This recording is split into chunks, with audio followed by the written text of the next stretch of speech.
Hey there, my friend, Stuart Knight here with a video that will hopefully help you boycott what you thought, or at least some of the things that you used to think, and lead you into a new way of thinking. That's really my intention every time I do one of these videos. So let's talk about being politically correct. I think it's killing us. I've been thinking about this a lot lately. I can't believe I haven't done a video on it yet. I genuinely believe that our political correctness is causing us to no longer have opinions on anything. And it's putting us into a state of fear, and it's putting us into a situation where we can no longer talk to anybody about anything and thus learn anything about anything, because how can you learn about something if you're not talking about it?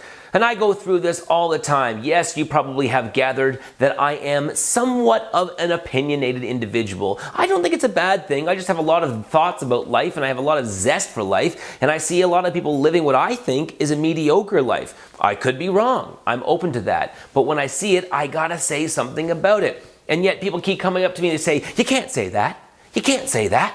You can't say that." Everything we can't say anymore. What happened to us? My goodness. For example, for many, many years of my life, I've always felt that when people live with each other, or I should say people who are in long-term relationships, whether they're married or they're partners or whatever you want to call it, they're common law perhaps, I genuinely believe that they should have a conversation about the possibility of not living together. At least have the conversation. You don't have to do it, but I think you should have that conversation. And why do I think that? I think that when people live together, they want to kill each other for the most part. And I genuinely believe that a lot of relationships could be saved and in fact flourish if people didn't put so much pressure on themselves to live together. Yes, I know it's crazy, but what would happen if maybe two married people, if they could afford it, I get there's an expense to this, but maybe lived in two separate condos next to each other. Even if they had kids, the kids can live in both places. It's just a thought. I'm not saying I'm absolutely right, but when I share this thought with people, oh my God, they lose their minds. They say, "You can't say that.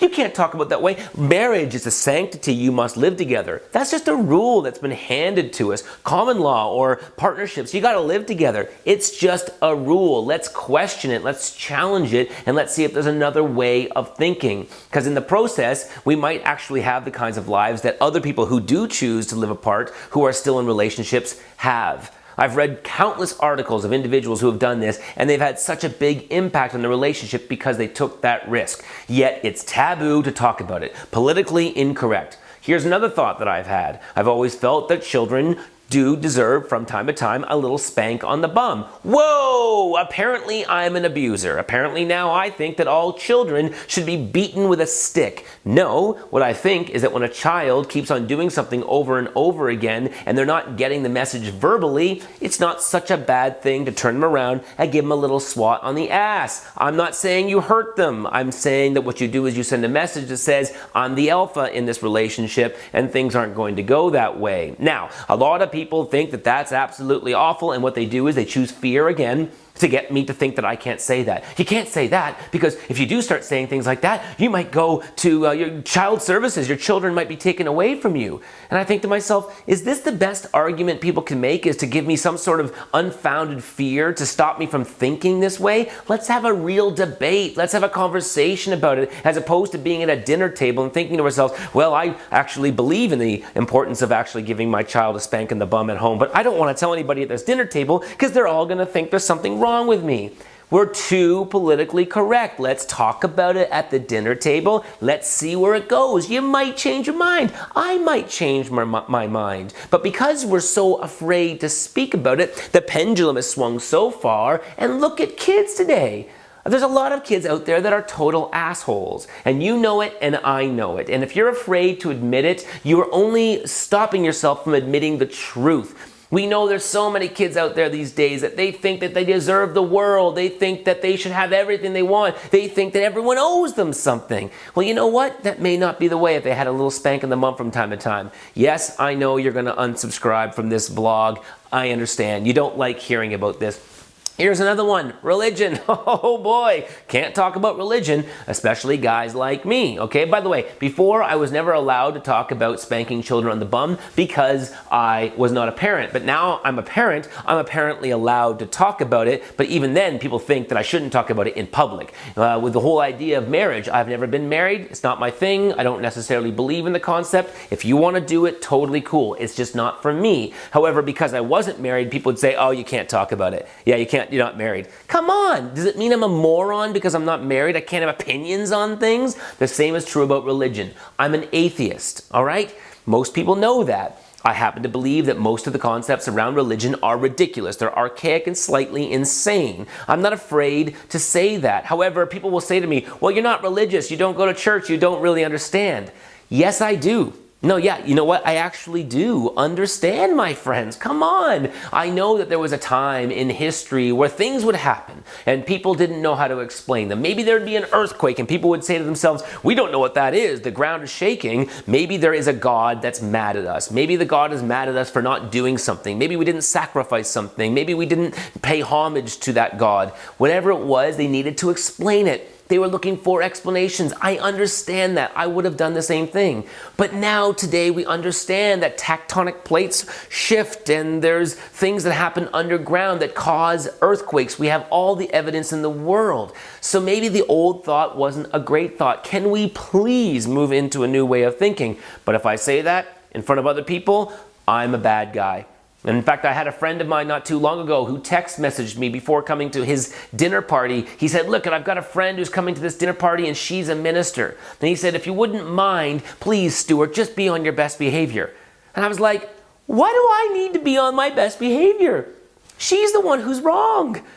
And I mean, wrong or right, but look you know what? If you believe there's an individual that created the world in 7 days without absolutely any proof that that actually happened, it's safe to say that maybe that's not an accurate story. And I would believe that maybe my story's not right, but there's a serious amount of evidence to back up my story. So if you said to me, listen, Stuart, you know, I've got a friend coming over to dinner and they think that the Easter Bunny created the world in 7 days. Please, be on your best behavior. I mean, that would be ridiculous, right? Don't make fun of the concept. Don't think it's crazy. Don't even challenge it at the dinner table. Enough is enough. We are being silenced in our world. We are being told we can't think anything. We are being told that we can't have opinions on anything. My friends, if you want to have an opinion on sex or drugs or religion or politics or poverty or whatever it may be, have an opinion. And don't be afraid of what everyone tells you. You can have opinion, but give it respectfully. Give it from love. Give your opinion and even start everything you say. The way that I quite often do is say, hey, I'm open to the fact that I might not know what I'm talking about, or I might not necessarily have all the information, but here is what I think today, and let's talk about it. And in the process, let's learn. I am never going to learn unless I'm willing to talk about it. I've got friends who have every color of skin you can possibly imagine, and the kinds of conversations we often have behind closed doors would make your chin drop. In fact, myself with some of my, Asian or South Asian or black friends, my goodness, the things we say to each other, the jokes we make, you would think we should all be locked up in jail. But it's not just the white guy, it's the black guy, it's the South Asian guy, it's the Asian guy. We're all doing it and we're learning about each other. As we laugh about some of the things that we joke around about, we sometimes will stop, move away from the joke and say, hey, you know what, actually, how do you feel about that? And because we're willing to go there, we allow ourselves the opportunity to learn. But so many people would never even make the joke. So many people would never even try to have that kind of fun with their friends. And in the process, they would never learn anything.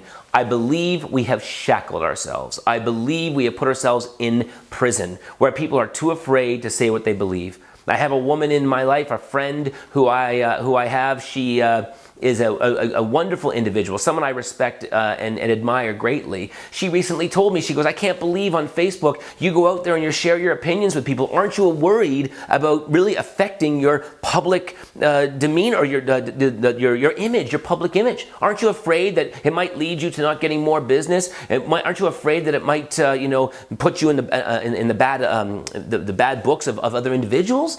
And I think to myself, great leaders since the history of time, the ones that companies really want to hear from are the people who are willing to put it out there on the line. Yes, some people will be afraid, but you got to have the guts to put it out there. And we just saw this with the Donald Trump presidency, the election of Donald Trump. I mean, people were too afraid at the polls to say who they were voting for because it's politically incorrect to say that you want to vote for somebody like Donald Trump. He's the last person on the planet I personally would have ever voted for.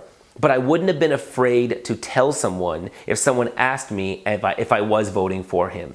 You gotta speak your truth, because if you're not speaking your truth, you're gonna live a very bland version of life. You're gonna look back and it's gonna all be just black and white. And if you want to have a colorful life, go out there and share your thoughts. Be respectful of other individuals when you do. Make sure you're coming from an evolved and mature place. Don't go out there and just say something racist for the hell of it, just to test the waters or to just see what kind of reaction you get. I'm not talking about that. I'm saying look people in the eye and say, I might not know everything about this, but I need to know if I'm right in my opinions or if I'm even close to being accurate. Share it. Say it. Put it out there. Stop being a wimp. We are becoming a really ugly, simplistic, childish society. We need to speak to each other. We need to debate with each other. We need to discuss with each other what we think. And if we have the guts to do that, we are going to give other people an opportunity to have the guts to do the same thing. We need leaders in this world, and I'm hoping that you will be one of them. I will do it myself. Even though every time I say anything these days, I'm continuously told that you are a man of white privilege. It's not lost on me that it's easier to be a white guy in our society. I know that. I'm intellectual enough to understand that. But it doesn't negate the fact that I am a child from immigrant parents who came to this country with $150 and they didn't have much and they went through a lot of the same kinds of things that other individuals of color went through. But yes, even I know that as an individual with white skin, it was still easier for my family. And I don't deny that at all, but it doesn't mean I don't have an opinion on these types of issues. I have an opinion. It might not be the same opinion, but we need to start talking, and we need to not get scared every time someone says to us, you can't say that. No one can tell you what you can or cannot say. We live in a world where we're born into this world and we all have a right to be here. No matter what color of skin we have, no matter what kind of sexuality we have, no matter what age we happen to be, man or woman, black or white, we can say what we think, and it's time for us to start saying what we think out of respect. And say it respectfully. Say it in a way where you come from your heart and not with an agenda, and tell people, I'm not sure if I know everything here, but this is what I think. And if you at least do that, you are changing the world. And if you won't do it, you are only complicit in a world that is becoming fragile and black and white and bland. And if that's the world you want to live in, then don't speak up. But if you want to live in a colorful world, a world that means something, and a world that has substance, and a world where you can look back at your life and realize that you mattered and realize that you actually contributed to this planet, then you got to start speaking up. And don't be afraid of the people who say you can't say that. Anyway, I'm probably going to lose a few subscribers this week, but that's the sacrifice that I have to be willing to make. Anyway, lots of love. Talk to you soon. Bye-bye. Thank you so much for checking out that video, and if you liked what you saw, you can watch this other video that I've just posted for you that I think will have just as big of an impact on your life. And don't forget to subscribe to my YouTube channel where you'll be the first to know when the videos get posted. And if you subscribe to my newsletter, I'm going to send you a free gift. It's pretty cool. You're going to like it.